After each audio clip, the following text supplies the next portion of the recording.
जय हिंद, जय भारत। दोस्तों, आज आपको कहानी सुनाऊंगा बलिदानियों के शिरोमणि सरदार भगत सिंह पर लिखी पहली पुस्तक की। किसने वो पुस्तक लिखी, कब लिखी, क्यों लिखी और लिखी तो क्या हुआ। बात है वर्ष 1930 की। लाहौर में भगत सिंह सहित कुल 15 क्रांतिकारियों पर स्पेशल ट्रिब्यूनल के सामने लाहौर कॉन्स्पिरेसी केस चल रहा था। 7 अक्टूबर 1930 को मुकदमे का फैसला आया। भगत सिंह, राजगुरु और सुखदेव को फांसी की सजा सुनाई गई। इनके अलावा 7 को लाइफ ट्रांसपोर्टेशन हुआ। शिव वर्मा, जयदेव कपूर, विजय कुमार सिन्हा, गया प्रसाद, महावीर सिंह, कमलनाथ तिवारी और किशोरी लाल। इनके अलावा कुंदन लाल को 7 वर्ष और प्रेमदत्त को 5 वर्ष की कैद हुई। बचे 3 तो उनके खिलाफ कोई सबूत नहीं मिल सका, लिहाजा वो तीनों बरी कर दिए गए। ये थे देशराज, अजय घोष और जितेंद्र नाथ सान्याल। जितेंद्र नाथ सान्याल जब जेल से बाहर आए तो उन्होंने देखा कि देश भगत सिंह का दीवाना था। और वो लिखते हैं कि मुझे जेल में रहते हुए 1.5 वर्ष का जो समय बीता, मैं जैसे जैसे भगत सिंह को जानता चला गया, उनके प्रति मेरे मन में सम्मान और श्रद्धा बढ़ती चली गई। और मुझे इस बात की उम्मीद थी कि लाखों लाखों भगत सिंह के चाहने वाले इस जेल की दीवार के बाहर हैं। और बाहर आए तो ऐसा ही मिला। सारा देश भगत सिंह का दीवाना था। वो यहाँ तक लिखते हैं कि और किसी व्यक्ति ने उन दिनों जनता को, आम जनमानस को इस तरह प्रभावित नहीं किया था जिस तरह भगत सिंह ने किया था। पर वो साथ ये भी कहते हैं कि लोग भगत सिंह को चाहते थे, प्यार करते थे, प्रशंसा करते थे, पर भगत सिंह को जानते नहीं थे। आम लोगों में भगत सिंह के प्रति जानकारी सीमित थी। वो बस यूं जानते थे एक बड़ा ही वीर क्रांतिकारी है, एक बड़ा सच्चा देशभक्त है जो अपनी मातृभूमि के लिए हंसते हुए फांसी पर चढ़ने के लिए तैयार है, जिसने लाला लाजपत राय पर बरसी लाठियों और उस राष्ट्रीय अपमान का बदला लेने के लिए सैंडर्स का वध किया और अंग्रेजों के लाए काले बिल, पब्लिक सेफ्टी बिल और ट्रेड डिस्प्यूट्स बिल के विरोध में सेंट्रल असेंबली में बम फेंके। पर भगत सिंह की ये पहचान अधूरी थी, ये परिचय अधूरा था। भगत सिंह का व्यक्तित्व बहुत विराट था, कहीं बड़ा था। जितेंद्र नाथ सान्याल कहते हैं कि मुझे लगा कि भगत सिंह के बारे में इस देश को जानना भी चाहिए, पहचानना भी चाहिए। ये जितेंद्र नाथ सान्याल सुविख्यात क्रांतिकारी शचीन्द्र नाथ सान्याल के छोटे भाई थे। वो शचीन्द्र नाथ सान्याल जिन्हें कभी काला पानी की सजा हुई थी, वो सजा काट के आए तो फिर क्रांतिकारी गतिविधियों में शामिल हुए और फिर से लाइफ ट्रांसपोर्टेशन हुआ था। वो शचीन्द्र नाथ सान्याल जिनके कहने पर वर्ष 1923 में भगत सिंह ने घर छोड़ा था।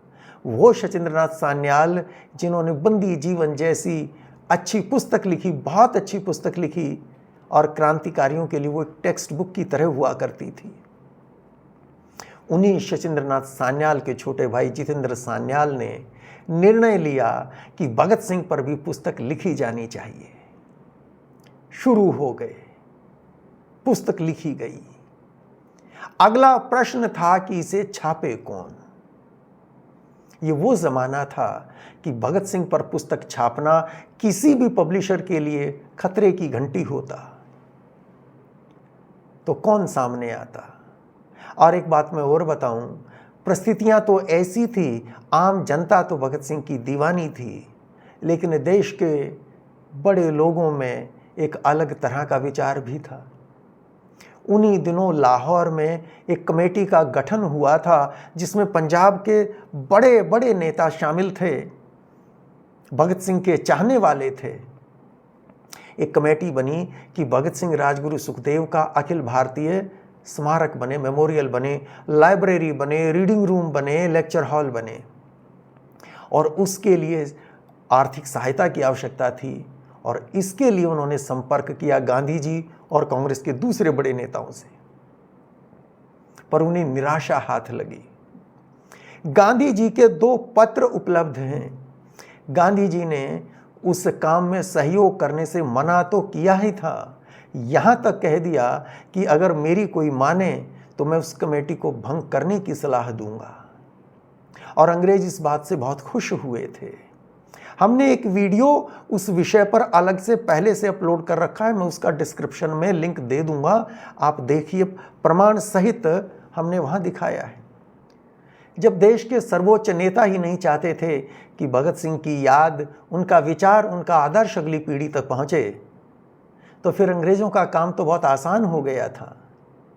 ऐसे में कौन रिस्क लेता भगत सिंह पर लिखी किताब छापने का। लेकिन कुछ ऐसे लोग भी तो हुआ करते हैं जिनको आग से खेलने का चाव होता है। ऐसे ही एक व्यक्ति थे रामरख सहगल। लाहौर के पास एक गांव में इनका जन्म हुआ था।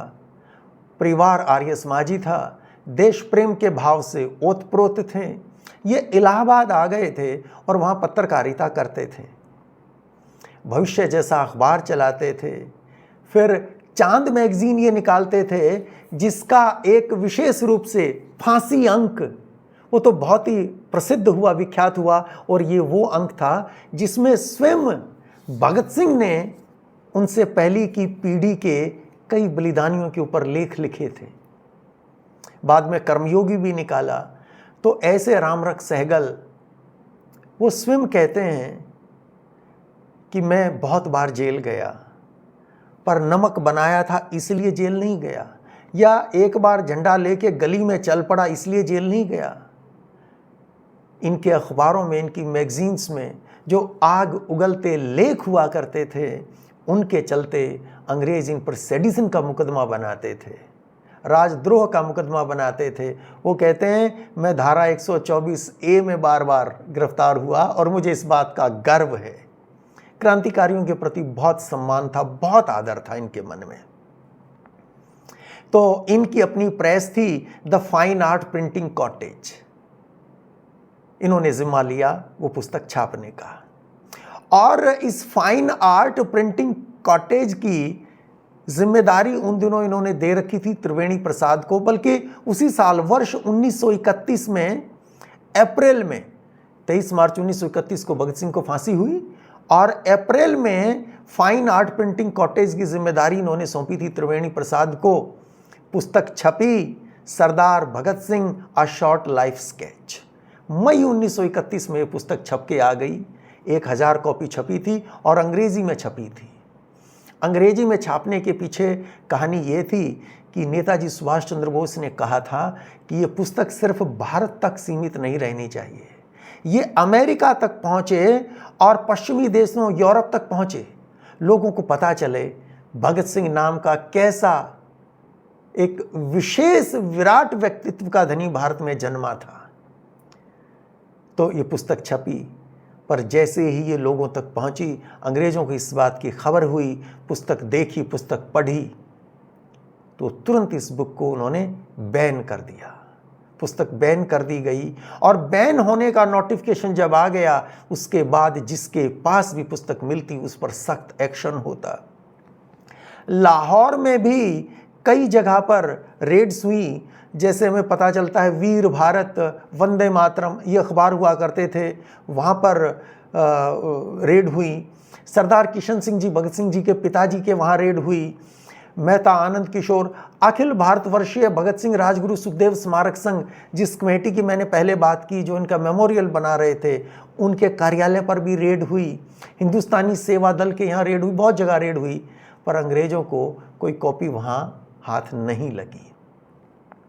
और इसके बाद बारी थी मुकदमा चलने की। इलाहाबाद में मुकदमा चला। रॉबर्ट फ्रांसिस मूडी नाम के व्यक्ति थे अंग्रेज, ये डिस्ट्रिक्ट मैजिस्ट्रेट हुआ करते थे उन दिनों इलाहाबाद में। इनकी अदालत में मुकदमा चला। आगे चल के ये मूडी सिंध के गवर्नर बने और जब भारत स्वतंत्र हुआ, बंटवारा हुआ, तो जिन्ना ने पाकिस्तान वाले पंजाब का इन्हें गवर्नर बनाया। इन मूडी ने मुकदमा चलाया और जितेंद्र नाथ सान्याल को 2 साल सख्त कैद की सजा दी। लाहौर कॉन्स्पिरेसी केस में जितेंद्र नाथ सान्याल बच गए थे, पर इस बार 2 साल की सजा हो गई भगत सिंह के ऊपर पहली पुस्तक लिखने के लिए। और त्रिवेणी प्रसाद जो प्रिंटर थे, उनको 1000 रुपये जुर्माना लगा। जुर्माना नहीं दें तो फिर 6 महीने की सज़ा। उन पर लीनियंट इसलिए रहे जज कि वो अभी नए नए आए थे, प्रिंटिंग का काम उन्होंने संभाला था, तो उन पर ये इतनी सी राहत दिखा दी गई। तो 2 साल की सज़ा हो गई, पुस्तक बैन हो गई और समय धीरे धीरे आगे बीतता चला गया। और फिर आया वर्ष 1947। 1947 में संयुक्त प्रांत की सरकार, जिसने बैन किया था उस पुस्तक को, उस ज़माने में संयुक्त प्रांत कहते थे उस क्षेत्र को जो आज उत्तर प्रदेश है, तो वो बैन 1947 में आज़ादी से कुछ महीने पहले हटा लिया गया।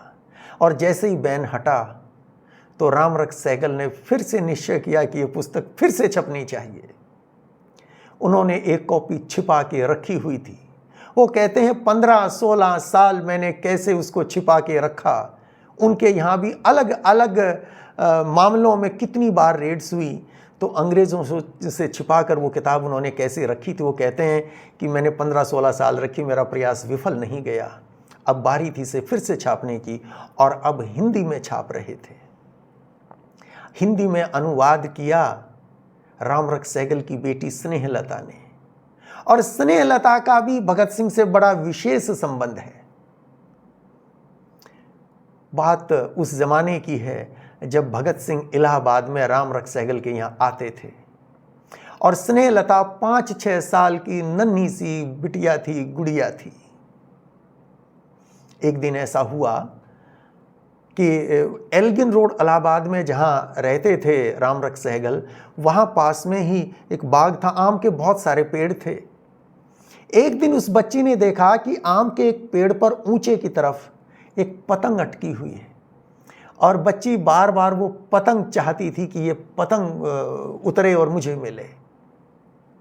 उस दिन कुछ देर के बाद जब भगत सिंह वहाँ आए, रामरख सहगल और भगत सिंह दोनों वहाँ टहल रहे थे, और वो नन्ही सी गुड़िया साथ थी। वो अपने पिता से आग्रह कर रही थी, पिताजी मुझे पतंग ला कर दो ना, पिताजी पतंग ला कर दो ना। रामरख सहगल कहते हैं कि मुझे गुस्सा आ रहा था कि हम बहुत महत्वपूर्ण विषय पर चर्चा कर रहे थे और मेरी बेटी डिस्टर्ब कर रही थी। मैं उसको झिड़कने ही वाला था कि क्या देखता हूँ, और बड़े प्यार के साथ, बड़े अधिकारवश जिन शब्दों का वो चयन करते हैं, वो लिखते हैं कि मैंने देखा कि एक पल में भगत सिंह बंदर की तरह उस पेड़ पर चढ़ गया और गिलहरी की तरह पतंग लेकर नीचे आ गया और स्नेह को पकड़ा दी और बहुत दुलार किया, बहुत प्यार किया। तो ऐसे भगत सिंह थे कि उस छोटी सी बच्ची की कोमल भावनाओं की भी उनको चिंता थी।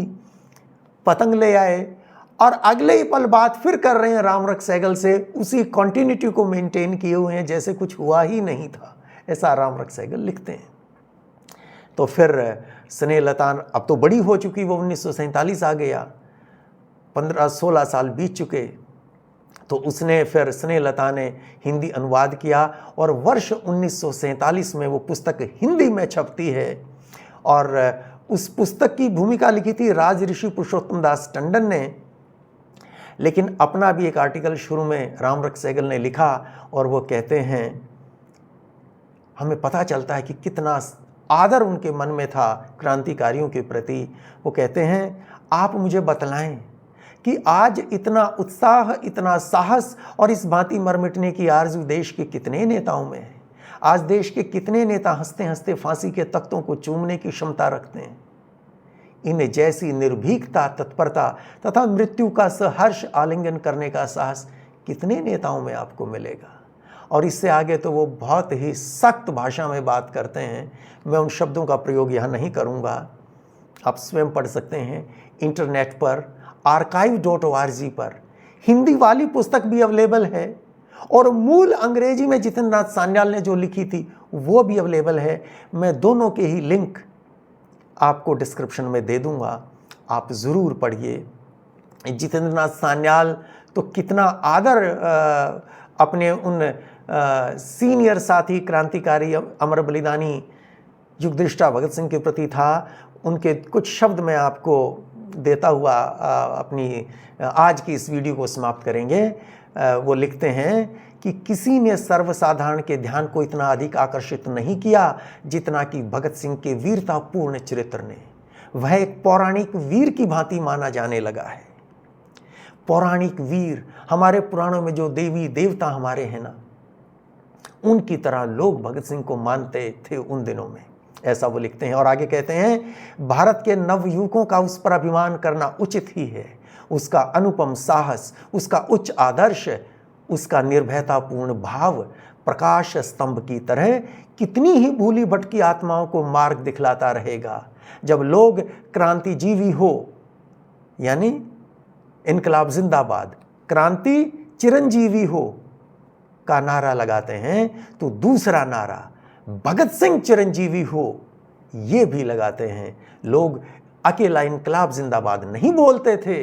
ये वो दौर था जब कहते थे इनकलाब जिंदाबाद, भगत सिंह जिंदाबाद, यानी भगत सिंह इनकलाब का पर्याय बन गए थे। वो तब भी इनकलाब का पर्याय थे, वो आज भी इनकलाब का पर्याय हैं और सदियों सदियों तक इनकलाब का पर्याय रहेंगे। ये थी कहानी भगत सिंह पर लिखी पहली पुस्तक अमर शहीद सरदार भगत सिंह, जो जितेंद्र सान्याल ने लिखी। ये जानकारी कैसी लगी कमेंट बॉक्स में लिखकर ज़रूर बताइए। आज के लिए इतना ही। जय हिंद, जय भारत।